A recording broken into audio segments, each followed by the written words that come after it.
উপনির্বাচনে পুলিশ বনাম বিজেপির লড়াই হয়েছে। শাসক তৃণমূলকে নিশানা বিরোধী দলনেতা শুভেন্দু অধিকারীর।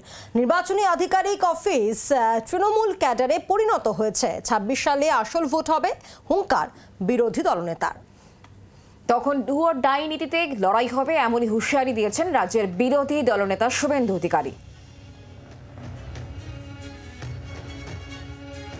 পুলিশ ভার্সেস ভারতীয় জনতা পার্টি হয়েছে। শুধু হাওড়াতে কিছুটা আইএসএফ সিপিএম লড়ার চেষ্টা করেছে, পারেনি খুব একটা।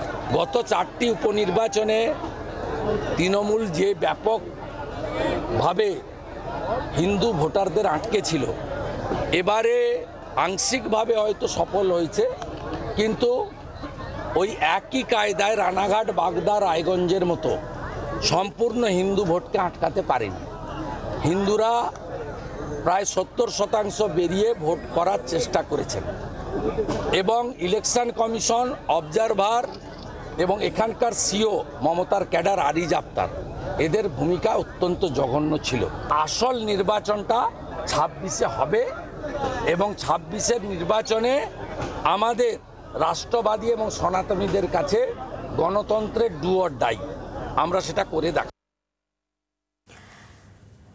কথা বলবো আমরা তৃণমূল কংগ্রেস নেতা অরূপ চক্রবর্তী এই মুহূর্তে আমাদের সঙ্গে রয়েছেন টেলিফোনে। অরূপদা, আজকে শুভেন্দু অধিকারী তিনি যেটা বলছেন যে আজকে উপনির্বাচনে পুলিশ বনাম বিজেপির লড়াই হয়েছে, আসল লড়াই হবে আসলে 2026 সালে এবং নির্বাচনী আধিকারিকের যে অফিস সেটা তৃণমূলের ক্যাডারে পরিণত হয়েছে, এমন ভাবেই বলছেন শুভেন্দু অধিকারী। কি বলবেন আপনি? প্রথম কথা, শুভেন্দু অধিকারীকে সরাসরি নির্বাচন কমিশনের বিরুদ্ধে অনাস্থা জ্ঞাপন করলেন, নরেন্দ্র মোদীর প্রতি অনাস্থা জ্ঞাপন। কারণ আপনাদের মনে থাকবে, এর আগে নির্বাচন কমিশন অ্যাপয়েন্টমেন্ট করতেন যে দেশের প্রধানমন্ত্রী, লিডার অফ অপোজিশন এবং সুপ্রিম কোর্টের প্রধান বিচারপতি। সেখানে নতুন অ্যামেন্ডমেন্ট এনে এই মোদী সরকার নিজেদের ক্যাবিনেটের প্রধানমন্ত্রী এবং আরেকজন মন্ত্রী তারা এবং লিডার অফ অপোজিশন, অর্থাৎ 2/3 মেজরিটি নরেন্দ্র মোদী।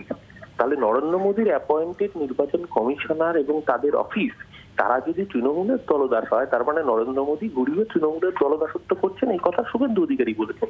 এরপর আগামী দিন ওনার চাকরিটা থাকবে কিনা সেটা ওনার দল ভালো বলতে পারবে। আর এই একই গল্প বারবার দিতে বারণ করুন।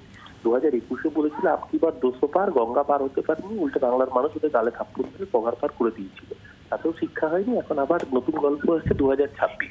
আসলে শুভেন্দু হচ্ছে লক্ষ্মী বেটা, ও যা বলে সেটাই হয়, কিন্তু তৃণমূলের জন্য হয়, বিজেপির হয়ে বলে। 2021-এ বলেছিল 200 পার, তৃণমূলকে 215 দিয়েছিল। 2024-এ বলেছিল 30 পার, তৃণমূলকে বাংলার মানুষ 29 করে দিয়েছিল। এবার 2026 এখন থেকেই গাওনা শুরু করেছে, মানে আবার 26-ও চতুর্থবারের মতো মামাটি মানুষের সরকার প্রতিষ্ঠিত হবে। আসলে শুভেন্দু 3টে হাত, আমাদের 2টো হাত ও 3টে হাত, তৃতীয় হাতটা অজুহাত। তাই ভোটের রেজাল্ট 23 তারিখ কি হবে বুঝে গেছে, তার জন্য এখন থেকে তৃতীয় হাতের জন্য অ্যালিবাই তৈরি রাখছে, অজুহাতের জন্য। বাংলার আওয়াজ, বাঙালির আবেগ, জি 24 ঘন্টা।